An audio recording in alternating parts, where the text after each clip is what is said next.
autoritarismo e liberdade de expressão.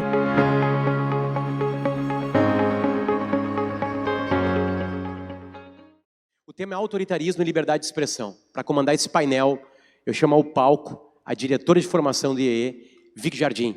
Vicky, venha, aplausos para ela. Vai, Marmota.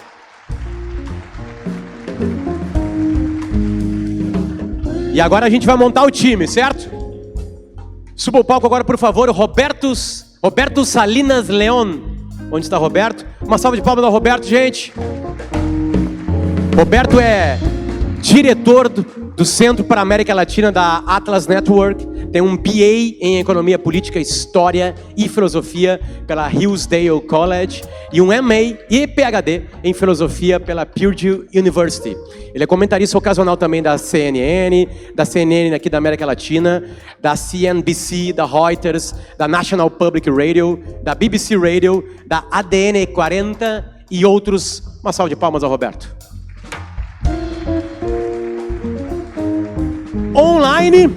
Online vai aparecer na tela. Tom Palmer, uma salva de palmas ao Tom. Cadê Tom? Tá ali ele. Tom, um dos mais importantes defensores das ideias de liberdade do mundo, tendo palestrado em vários países das Américas, Europa, África, Ásia e Oriente Médio. Ele é mestre em filosofia na The Catholic University of America e doutor em ciências políticas pela Oxford University. Palmer é vice-presidente executivo da Atlas Network, diretor da Cato University e membro sênior do Cato Institute. Foi também vice-presidente do Institute for Human Studies na George Mason University. Uma salva de palmas para receber o nosso calor aqui de longe. E agora eu convido para subir ao palco Paulo Roberto de Almeida. Venha, Paulo, por favor. Salva de palmas ao Paulo Roberto de Almeida. Doutor em Ciências Sociais e mestre em Planejamento Econômico, diplomata de carreira. Desde 1977, publicou diversos livros de relações econômicas internacionais, de política externa do Brasil e de história diplomática. Tá feito o painel. Vicky, é tudo contigo. Boa tarde a todos. É uma honra estar aqui na PUC, abrindo a 35ª edição do Fórum da Liberdade, depois de 2 anos de pandemia. Tenho certeza que aqui ninguém mais aguenta ficar fechado em seus casulos. O que nós queremos é uma sociedade aberta. E quando eu falo aberta, eu falo em seu sentido mais amplo, como propôs Sir Karl Popper em 1945, quando publicou sua magnum opus, Sociedade Aberta e Seus Inimigos. Sociedades abertas são aquelas alicerçadas nos valores de respeito ao Estado de Direito, ao livre mercado e à liberdade de expressão, objeto deste fórum. E os seus inimigos, quem são? Não se enganem vocês ao pensarem que os seus inimigos são apenas aqueles autoritários, como sugere o título deste painel. Os seus inimigos são aqueles intolerantes. E a intolerância, pessoal, é uma atitude mental, reconhecida pela falta de habilidade ou de vontade em reconhecer e respeitar as diferenças. E ao que pese, essa seja quase uma característica inerente dos regimes autoritários, atualmente ela também se apresenta disfarçada de luta igualitária, dentro de regimes populistas, supostamente democráticos. Mas quando as máscaras caem, já não há mais fantasia, já não há mais carnaval, as faces ficam expostas e o povo se esconde, se retrai, se cala. O painel Autoritarismo e Liberdade de Expressão vai discutir o paradoxo da tolerância e a supressão autoritária deste valor que nos é tão caro e cada vez mais raro. E para tratar desse assunto, vai ser uma honra dividir o palco aqui com o Salinas, o Paulo Roberto e o Tom Palmer. Tom Palmer, welcome back to the Liberty Forum. The stage is yours. Thank you so very, very much. And it's really an honor to be involved, even from a long distance, in this 35th edition of the Forum de Liberdade. I wish I could be there in person. I love Brazil and Porto Alegre and Rio Grande do Sul in particular, but it was not possible. I've spent the last 5 weeks in Ukraine dealing with some of the issues I'll discuss. I have a few points to make that I think will help to orient the discussion. And the first is to make a distinction, which I think is important, between authoritarian regimes and totalitarian regimes. And the reason why this is important again is that several states have now made the shift from authoritarian to totalitarian, Russia and China being most prominent among them. Authoritarian states intimidate free media, they suppress it in various ways, but they typically tolerate some conversation on the margins, usually among intellectuals whom they do not consider very dangerous. So Russia, for some years under the authoritarian dictatorship of Putin, allowed Novaya Gazeta, Echo Moskvy, one radio station in all of Russia, to be dissident voices. They have now taken the shift, however, towards a totalitarian state. The principle that the National Socialists or Nazis articulated of Gleichschaltung, every institution must accord with the party line, is now the rule in both China and Russia. It's even illegal in Russia to use the term war to describe the brutal invasion of Ukraine and frankly genocide that is happening in Ukraine. It must be called a special military operation. If you mention invasion or war, you will be arrested and subjected at the very least to very substantial penalties and fines.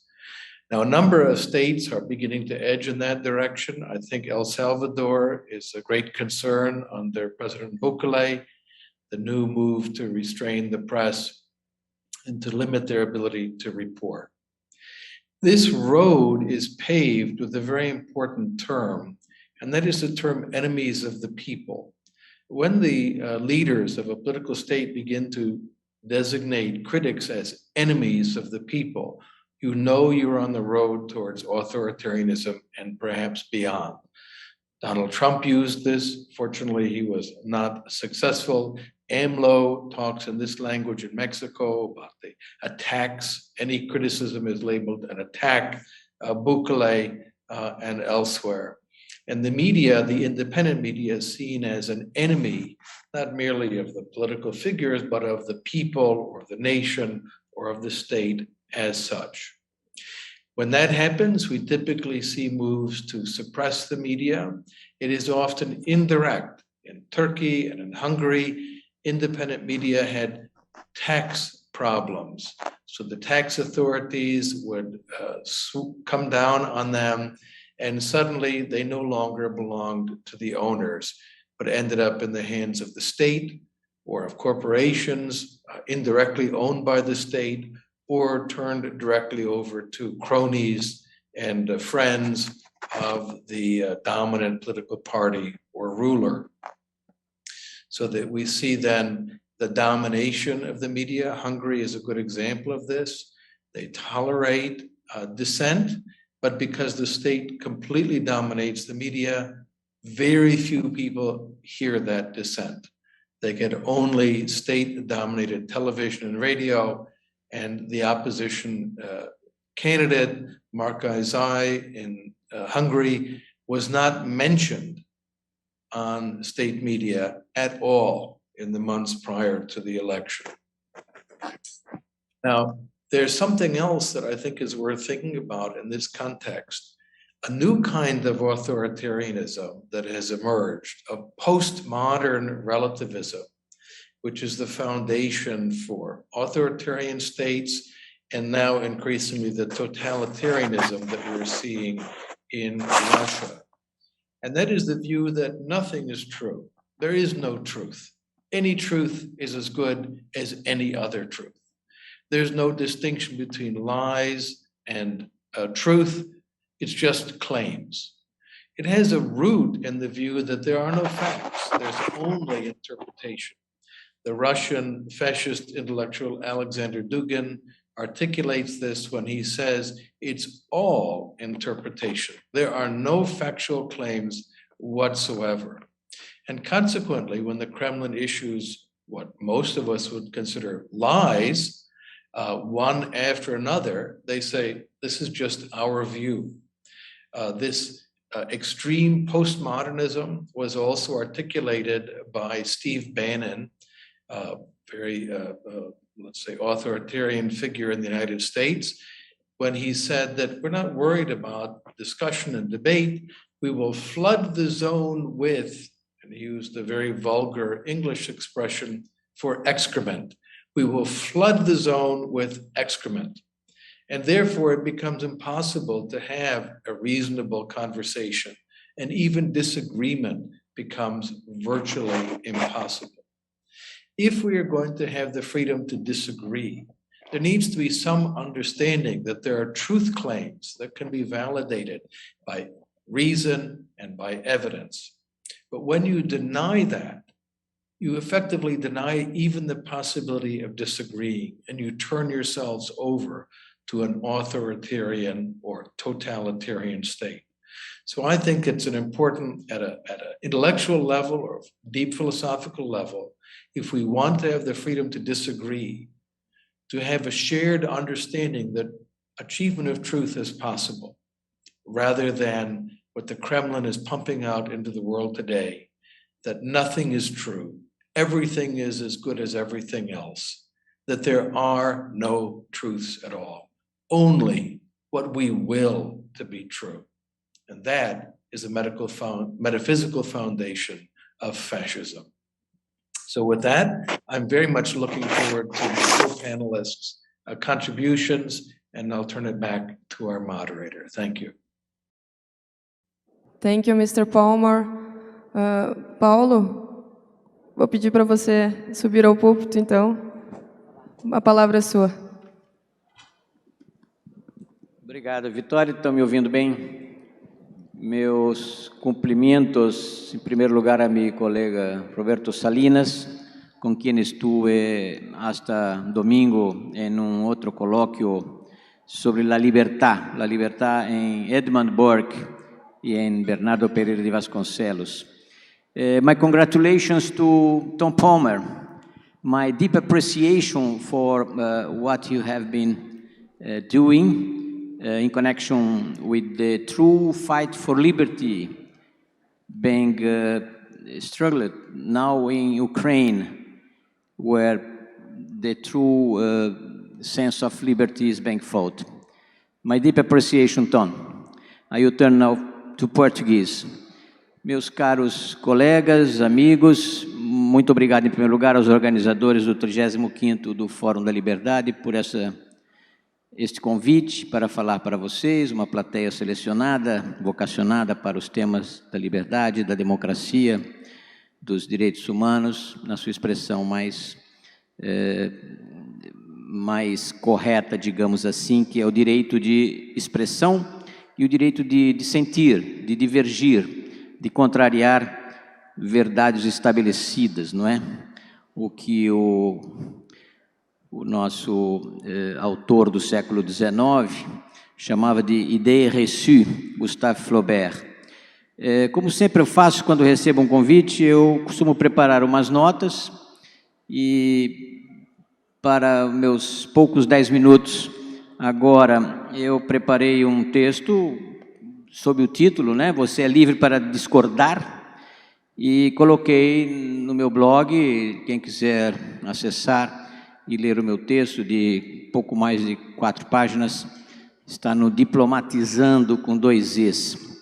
E para ir ao tema deste fórum, vou me permitir recordar que o primeiro mártir da dissidência, da discordância, um refusnik avant la lettre, foi um ministro inglês, Thomas More, ou Thomas Moros, não é? Amigo do Erasmo, que dissentiu do seu chefe, o Henrique VIII, que queria se divorciar da sua mulher e precisava obter a permissão da igreja, o que não veio, evidentemente. Ele acabou matando a mulher para casar com outro e acabou também decapitando o Thomas More, que se tornou, 3 séculos depois, santo da Igreja Católica, por justamente preservar a sua fé, por dissentir do rei, não é? Essa foi a primeira expressão de uma postura fiel aos seus princípios, de discordar de um soberano, de um rei, de um imperador, de um déspota, não é? E tudo isso faz parte de um processo de consolidação de liberdades democráticas que vem desde a Magna Carta, mais de 800 anos atrás, não é? Magna Carta tem muitos parágrafos, não é? Entre eles, aquele famoso, ninguém está acima da lei, nem mesmo o rei, direito de habeas corpus e o direito de obter uma representação ou ser consultado para a imposição tributária, para recolher impostos, não é? A Magna Carta estava esquecida na própria Inglaterra, quando vários séculos depois, os colonos americanos invocaram aqueles mesmos princípios para fazer a sua declaração da independência em 1776, na qual se inspirou a Revolução Francesa e os primeiros constituintes para fazer, um mês depois da queda da Bastilha, a famosa Declaração dos Direitos do Homem e do Cidadão, né, direitos do homem e não da mulher, que veio bem mais tarde, digamos. E nesses 17 artigos da famosa Declaração de Agosto de 1789, figuram 2, dizendo que os direitos definidos como naturais e imprescritíveis são a liberdade, a propriedade, a segurança e a resistência à opressão, não é? São os artigos básicos que têm a ver conosco, entre vários outros, de fim do feudalismo, das ordens, etc. Ou seja, o direito de discordar foi inscrito em alguns documentos, marcos do progresso da liberdade no mundo, basicamente no mundo anglo-saxão, mas também se espalhou pelo continente e nos chegou um pouco tardiamente, mas sempre reprimido pela autoridade em 1792, ou 1789 também, com a Inconfidência, diferentes revoltas, não é? A insurreição de 1817 em Pernambuco, novamente em 1824, por dissentir do fechamento da Assembleia Constituinte, por Dom Pedro I, e várias outras revoltas regionais e revoltas liberais, 1842, em Minas Gerais e no Rio de Janeiro. Mas um século depois, nós tivemos, ao final da guerra, da hecatombe, do Holocausto, terrível guerra, a que mais sacrificou pessoas, a Declaração Universal dos Direitos Humanos, 1948, não é, negociada em grande parte pela Eleanor Roosevelt, a esposa do recentemente finado presidente Franklin Roosevelt, que consagra esses princípios. No artigo 18º, por exemplo, toda pessoa tem direito à liberdade de pensamento, de consciência e de religião. Este direito implica a liberdade de mudar de religião ou de convicção, assim como a liberdade de manifestar a religião ou a sua convicção, aceita em comum, reservados, digamos, as prescrições legais que se impõem sobre o direito de expressão, não é?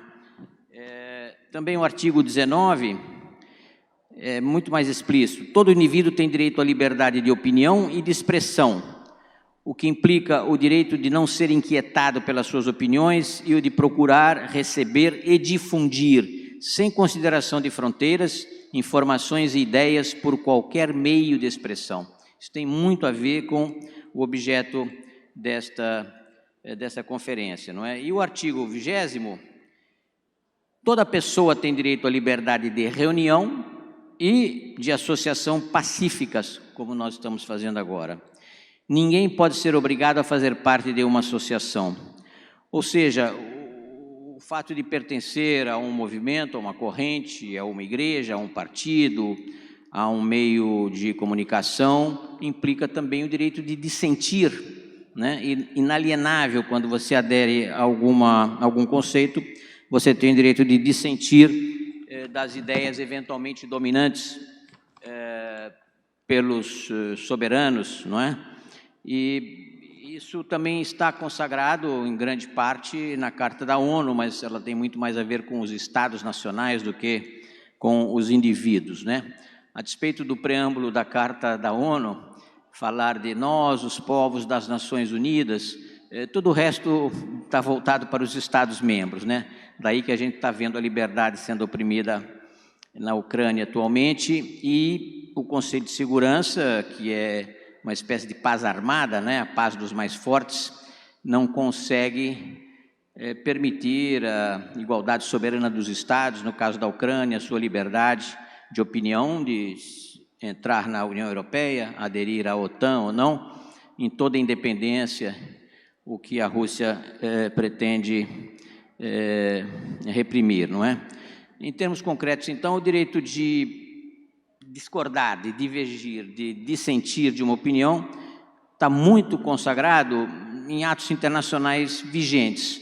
O problema é que as declarações, seja de 1789 ou a de 1948, são declarações, elas não são compulsórias, não são obrigatórias, elas não têm o estatuto de um tratado que os países devem cumprir. Daí que muitos países que assinaram a Declaração de 1948 não permitem liberdade de religião, liberdade de opinião, e a gente tem vários exemplos de coerção direta ou indireta. As mais frequentes na nossa região estão na Venezuela, evidentemente, na Nicarágua, não é? Ou em Belarus, não é? E na própria Ucrânia, onde tudo começou em torno de 2013, 2014, quando ambos países, ex-satrapias do Império Soviético, pretenderam aderir, pela vontade do seu povo, à União Europeia, eventualmente depois à OTAN, mas a União Europeia era o primeiro passo, e Belarus foi evidentemente cerceada, candidatos à eleição presidencial foram presos, outros tiveram que se exilar, e na Ucrânia a gente sabe o que aconteceu, vocês estão tendo uma pletora de artigos, de ensaios, de informações sobre a situação atual lá na Ucrânia, não é? Na América Latina a gente tem uma longa história de repressão, não é? Mesmo naquelas situações em que não há uma ditadura de fato, por vezes legal, não é? Naqueles déspotas que subiram pelas eleições e que depois se encarregaram de deformar as instituições, começando por reprimir a imprensa, depois os partidos de oposição, as próprias pessoas, candidatos em eleições, é um caminho, digamos, que não é o antigo tradicional do golpe de Estado militar, mas é um caminho gradual de erosão da democracia, dos direitos de expressão em primeiro lugar, e depois de movimento, de participação em partidos políticos, etc. Nos tempos do Império Soviético, não é? Da gerontocracia soviética, os refusniks, os dissidentes do regime, eram internados em asilos, considerados loucos, recebiam remédios. A gente tem vários exemplos, inclusive Prêmio Nobel da Paz que passou por essa experiência, não é? As formas atuais são mais sutis, né? O Putin há muito tempo que vem controlando os meios de comunicação, as eleições, até sair do autoritarismo, como explicou o Tom Palmer, para o totalitarismo, não é? E nós temos agora também a China, que parecia caminhar para uma certa tolerância, não é? De opiniões. Os chineses são livres para viajar, entrar e sair sem nenhum problema, e havia até um sistema pós-Deng Xiaoping de rotação na liderança, não é? Em que um dirigente, Hu Jintao, Jiang Zemin, ficavam 2 mandatos, depois davam lugar para a nova geração. Agora a gente tem um imperador que não se distingue muito dos antigos imperadores do Império do Meio, né, que tem aumentado a repressão sobre os meios de comunicação, sobre a dissidência. Prendeu um advogado de direitos humanos da famosa rebelião dos estudantes, em 1989, o Liu Xiaobo, que ganhou o Prêmio Nobel da Paz. em 2012, se não me engano, mas que foi preso e morreu na prisão, não é? Morreu na prisão o Liu Xiaobo e toda uma repressão contra Hong Kong, que tem um estatuto especial, contra os uigures na província do Xinjiang e ameaças sobre Taiwan, né? Um regime hoje democrático, depois também de uma autocracia pelo Kuomintang do Chiang Kai-shek. Então, nós temos aí vários exemplos, alguns sutis, outros mais brutais, de repressão ao direito de discordar. No caso do Brasil, nós ainda temos direito de discordar, de expressar a nossa opinião, mas existe toda uma manipulação de alguns meios de comunicação, não é? Evidenciadas por essas campanhas nas redes de comunicação social, fake news, que visam justamente disseminar informações falsas, que é uma forma de se opor à liberdade de opinião, é uma forma de transmitir o pensamento do chefe, do candidato a autocrata. Não nos esqueçamos que a gente está enfrentando hoje alguém que, por diversas vezes, demonstrou o seu elogio, a sua apreciação, a sua homenagem a um torturador, não é? E quem tortura pessoas indefesas no quadro da repressão é capaz de fazer qualquer outra coisa indigna, não é? Eu não tenho nenhum problema em acusar o presidente de ser uma pessoa que elogia torturadores da ditadura. Outros países que enfrentaram terrorismo, França, Itália, Alemanha, nos anos 70, não é? Grupos vinculados à luta dos palestinos, ou à revolta contra o capitalismo, contra a burguesia, contra a OTAN, foram reprimidos pela inteligência, né? Por operações policiais de investigação, processos, prisões, mas não me lembro que na França, na Itália, na Alemanha, que enfrentaram esse fenômeno, tenhamos assistido a casos de tortura, como tivemos no Brasil, durante muitos anos, sobretudo na fase mais negra do regime militar, de 1969 a 75, 76, não é? Não temos isso hoje, mas o candidato para uma nova eleição, para a reeleição, não se peja de homenagear o que eles chamam de Revolução Democrática, ou seja, o golpe de março, abril de 1964, que levou o Brasil a 21 anos de controle das liberdades. Eu mesmo, opositor ao regime militar, saí do Brasil, fiquei 7 anos no exílio, mas mesmo voltando, não desfrutei de toda a liberdade por pertencer a instituições do Estado e tive que escrever sobre outros nomes, não é? Adotei alguns outros nomes para poder exprimir a minha opinião sem temer retaliações do Estado, não é? E eu queria então transmitir a minha palavra final. Devemos resistir. Resistência é a palavra mais importante no trabalho de defender a liberdade de discordar. O meu blog, Diplomatizando, eu chamo de quilombo de resistência intelectual contra as más ideias, contra as ideias erradas, contra as ideias autoritárias, em defesa do liberalismo libertário, digamos assim. Muito obrigado. Obrigada.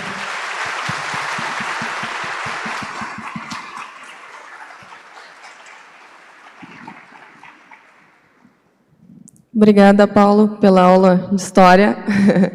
Salinas, está contigo agora. Se quiseres usar o microfone, subir ao púlpito, pode ficar à vontade.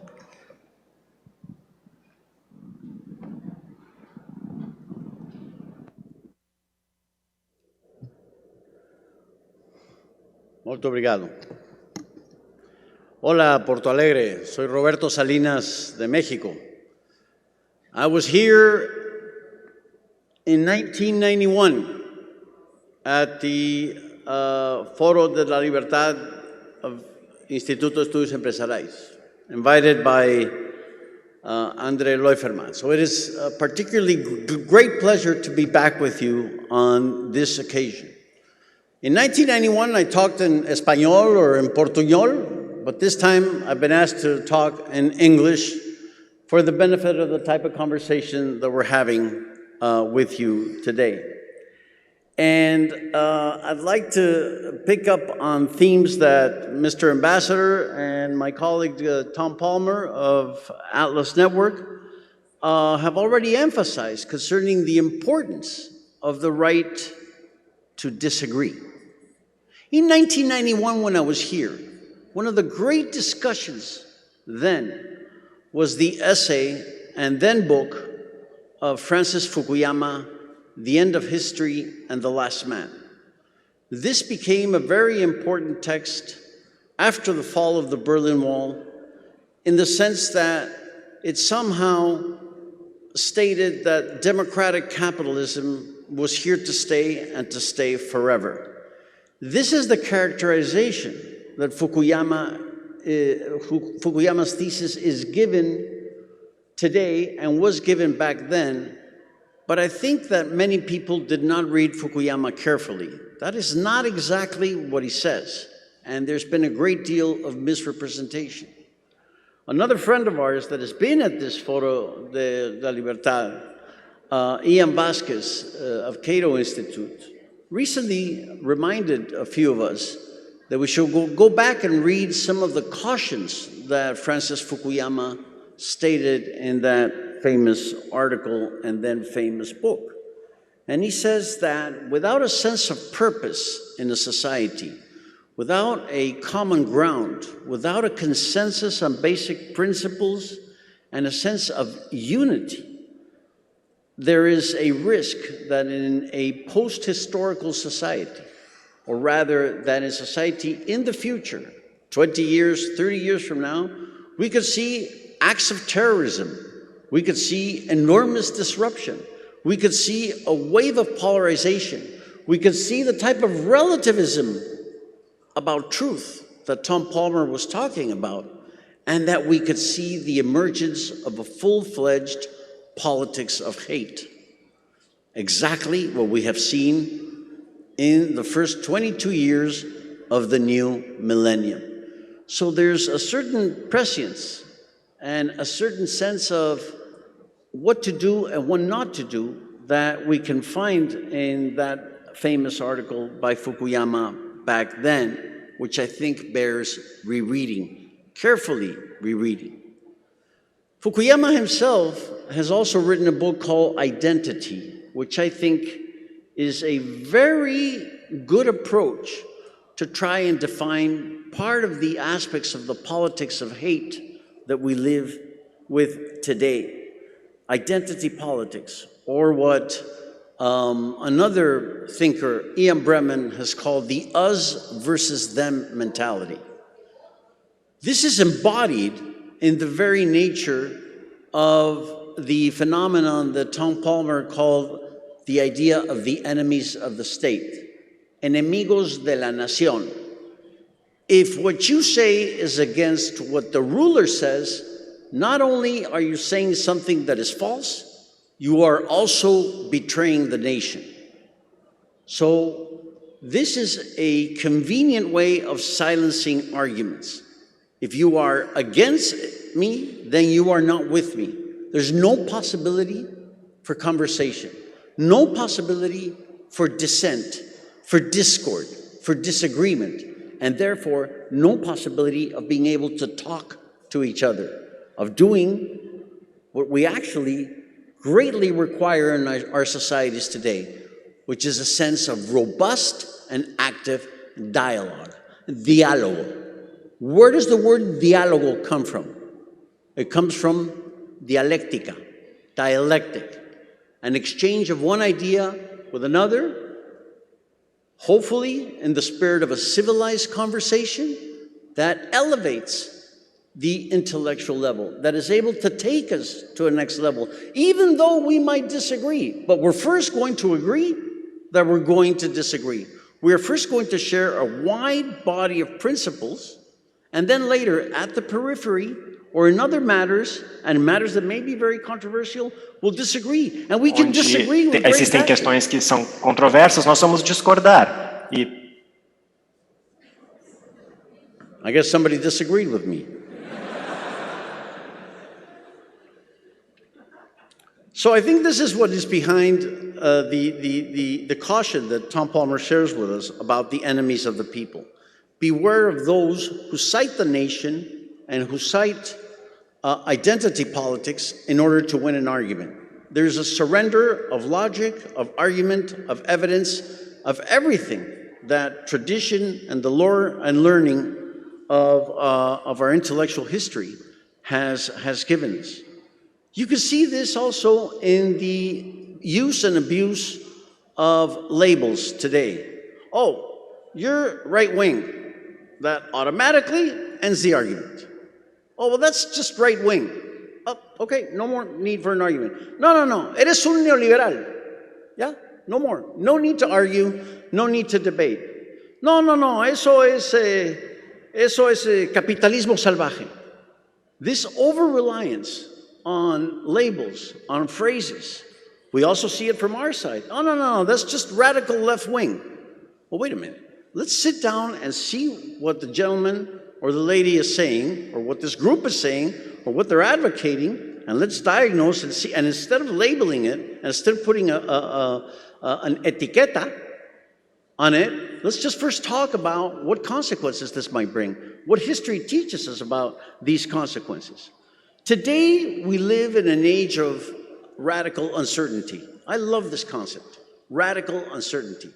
Mervyn King and John Kay, two economists, Mervyn King, formerly of the Bank of England, governor of the Bank of England, says today public policy, governments, and politicians should be very cognizant, should recognize that we live in an age of radical uncertainty. And therefore, there are no magic wands.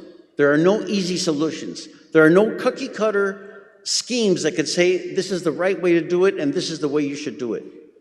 You can look at 2022 only as the example of exactly why we live in radical uncertainty. We wake up in 2022 with Omicron all over the place. A month later, the world begins to worry once again about the ghosts of inflation and stagflation, particularly in Latin America, and particularly for generations of Latin Americans that have lived through the ravages of hyperinflation and of stagflation, and of what that means for any sense of future prosperity. When the long term becomes 5 p.m., then you know that there's not much to say about the future. You have to live day by day. This is what it means to live in an age of radical uncertainty. And the first quarter had not finished when the war between Russia and Ukraine erupted. 3 events that I think were practically impossible to predict. And it teaches us about predictions, the folly of thinking that you can determine the future or that you can see into the future with so many imponderables, with so many variables that are out of your control. And that should instill in the politician a profound sense of humility. A profound sense of humility, too, that must nurture disagreement, civilized disagreement, to be sure.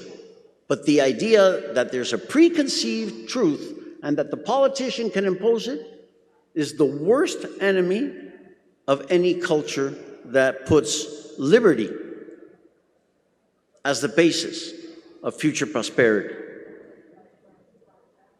Manuel Heinz, former Minister of Finance in El Salvador, has just written a book last year called In Defense of Liberal Democracy. And in this book, he also finds that there is a need for a sense of unity.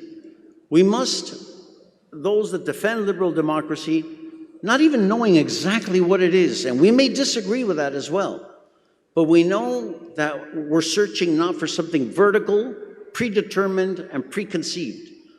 What we want is rather a society that is flexible, the open society, a society that celebrates conjecture and refutation, trial and error, failure and imagination.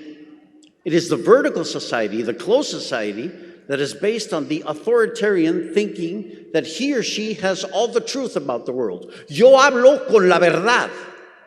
That is the worst sign of an authoritarian politician.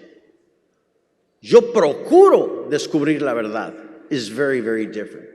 We are in search for truth, but we're not going to claim a monopoly on the truth. That is the vanity of instant redemption. And that's what Orban, AMLO in Mexico, in a sense, I think Donald Trump in the United States, and many of the highly illiberal populists of today pretend to do. I have the solution to all your problems. And I, Papá Gobierno, the philanthropic ogre that Octavio Paz talked about in his writings, I'm going to impose it upon you. Even López Obrador in Mexico has talked about el pueblo, about the people as little animals that we must take care of. That immediately reminded me, by the way, of George Orwell and La Granja de los Animales, Animal Farm, where once the pigs are in power, they say, all animals are equal, except that some animals are more equal than others. And this is what tends to happen with autocrats. How do they silence disagreement? By prohibiting it, by putting you in jail. If Daniel Ortega in Nicaragua, if there's somebody that opposes Daniel Ortega and wants to run an election, what does Daniel Ortega do? Put him in jail. What is the difference at the end of the day between Salinas, that sorry and to interrupt. Robespierre? 1 minute, please. 1 minute. Yeah. What is Thank the you. difference between that and Robespierre? Really, at the end, it's using a form of torture as a way of silencing dissent. So this is what we have today with the challenges of disagreement. Perhaps that unity that Manuel Heinz is after can be found in celebrating disagreement. John Tomasi, in his new project on universities and what he calls the Heterodox Academy, he says, great minds do not think alike. On the contrary, they often disagree, and that disagreement is part and parcel of the progress and the prosperity that we're searching for. I think this wisdom can be found in a wonderful expression in Latin America called Hablando se entiende la gente. Muchas gracias. Muito obrigado.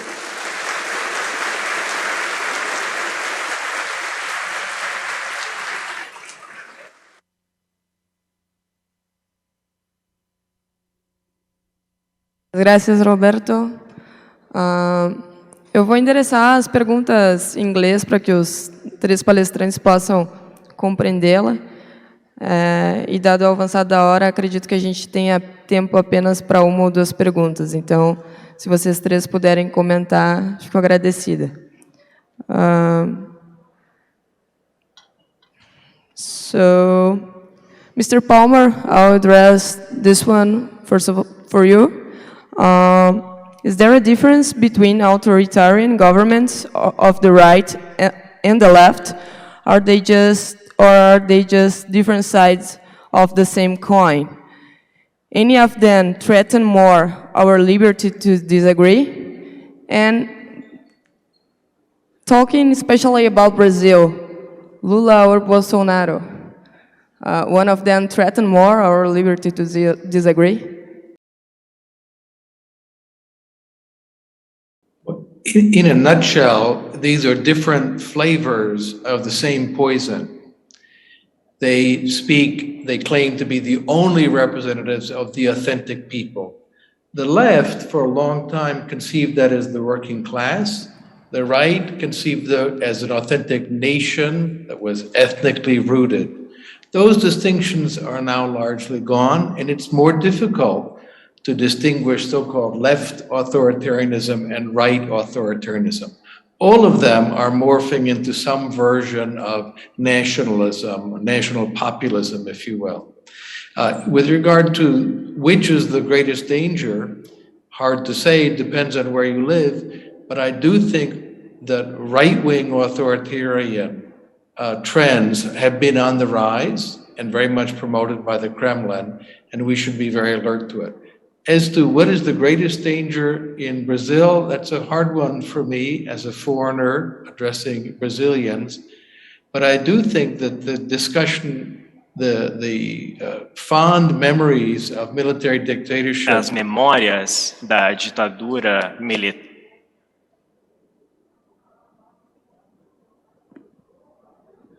Mr. Palmer, Sinal de alerta. just ask you to wait 1 minute. Okay, let's try again. Did you catch any of that, or? Yeah, most of it. Okay. You are starting to speak about Brazil. Well, I want to be cautious talking with Brazilians about their own country because they understand nuances that may escape a foreigner. What I do think was worrisome were comments that suggested a fondness for the military dictatorship of the past. And that seemed to me quite shocking and extremely worrisome for the future of Brazil. It was very good to see the vice president come out and say, that's not going to happen. But unfortunately, the president's comments, I think, were quite disturbing and shocking and cause for real concern among Brazilians who don't want to fall into the far left, but also there's no reason to want to abandon liberal democracy for dictatorship. So this is something Brazilians will have to navigate for themselves. Thank you very much.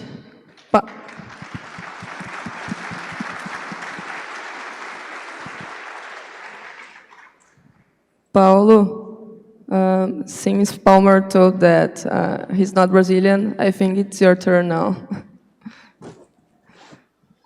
The same question. Se tem diferença entre autoritarismo de esquerda e de direita e qual que ameaça mais liberdade de expressão, Lula ou Bolsonaro? Obrigado. Bom, diferenças entre autoritarismos pela coloração política é muito difícil de fazer, não é? O grande desafio no último século e meio, digamos, de evolução da sociedade internacional, da comunidade internacional, foi a do socialismo de tipo marxista, não a do socialismo fabiano ou da social-democracia, né, da segunda internacional, mas o comunismo da terceira internacional, inaugurado em 17, 18, 19, que existiu durante 70 anos. Foi o maior desafio. Roberto Salinas mencionou o trabalho do Francis Fukuyama, não é? De 1989, e queria só observar que o trabalho precede a queda do Muro de Berlim. Ele foi publicado em National Interest no início de 1989, e ele não previa nem a queda do Muro de Berlim, evidentemente, nem o fim da União Soviética. Ele era um consultor do Departamento de Estado sobre o comunismo soviético, justamente. Mas ele pronunciou aquelas palavras que são muitas vezes mal interpretadas. É preciso considerar que seu texto tem The End of History, interrogação no final. Era uma elaboração conceitual, não uma exposição empírica sobre o que iria ocorrer na sociedade corrente, né, no mundo, mas é preciso ser considerado que ele dizia que estavam encerradas as alternativas à democracia de mercado. Essa é a mensagem do Fukuyama. E as alternativas à economia de mercado, à democracia, digamos, vinham da esquerda, do marxismo, do comunismo, etc. Foi o maior desafio e foi realmente um totalitarismo brutal. Eu, aliás, visitei quase todos os socialismos reais na Europa Central e Oriental, conheço bem o regime. Além da miséria material, evidentemente, da falta de produtos, havia a miséria moral, um regime de delação, de repressão, de prisão, de constrangimentos constantes a qualquer cidadão, mesmo não de direita ou anticomunista, não é? Já os outros perigos da direita, regimes autoritários, vindo do fascismo da primeira metade do século XX, estão conosco ainda. Nós temos partidos fascistas. Na Alemanha é proibido, mas existem fascistas organizados sob outro nome. Na Itália havia um partido fascista se reivindicando de Mussolini. E diferentes movimentos em outros países também reivindicam a imagem do fascismo, aquela coisa da lei e da ordem, os trens andando na hora e todo mundo trabalhando em prol da pátria, o nacionalismo obtuso, evidentemente. O fascismo tem os seus nostálgicos, o comunismo menos, não é? Hoje em dia eu ousaria dizer que nem o PCdoB que era o comunismo. não é? Sabem que não funciona. Eles só querem extorquir os capitalistas, não é? Viver com base nos produtos dos capitalistas. Mas o fascismo de direita e os que ainda proclamam as virtudes da ditadura militar de 1964 a 1985 estão profundamente enganados. Tivemos crescimento, é verdade, numa primeira fase, e depois tivemos a maior crise da história econômica do Brasil, com a acumulação de um endividamento externo enorme, uma aceleração inflacionária que nos levou a ter 6 moedas em menos de 10 anos, não é? O Brasil, aliás, é recordista mundial na história monetária, porque nós tivemos 8 moedas em 3 gerações, não é? Desde o R$1.000 em 42, passando para o Cruzeiro Novo em 67, volta ao Cruzeiro em 70, Cruzado Novo, Cruzeiro Novo, Cruzeiro Real, URV e Real, que é a nossa moeda, mas já tivemos 400% de inflação acumulados, pelo menos. E existe uma certa nostalgia daquela primeira fase do regime militar, que teve torturadores, repressão, censura, não é? Uma reunião como esta, por exemplo, seria controlada por censores do regime. Independentemente de defendermos ou não o regime, estariam lá os censores, os esbirros do regime, controlando o que fosse dito. E provavelmente eu seria repreendido por condenar o regime militar, a repressão, a tortura, e me espantar que um candidato ouse elogiar um torturador. Como eu disse, e repito, e termino aqui, alguém capaz de elogiar um torturador é capaz de qualquer indignidade contra a liberdade, contra a vida humana, contra a dignidade humana. Obrigado.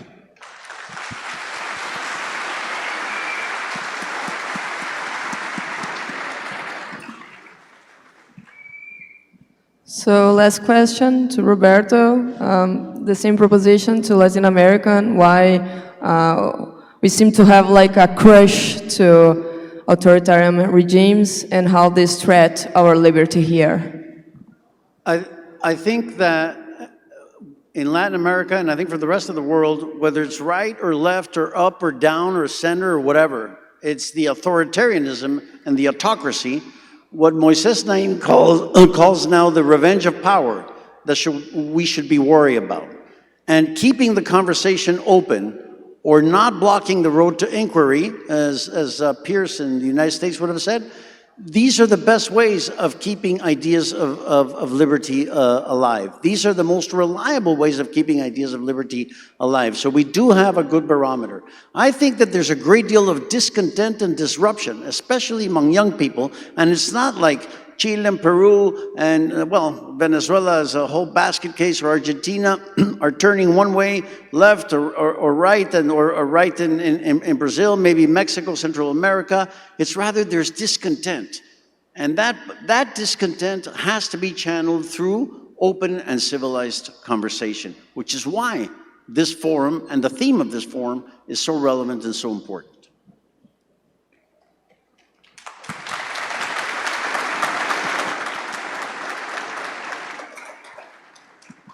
Thank you, Salinas. Thank you, Paulo Roberto. Thank you, Tom Palmer. I know you just arrived from Ukraine. Keep doing this great job.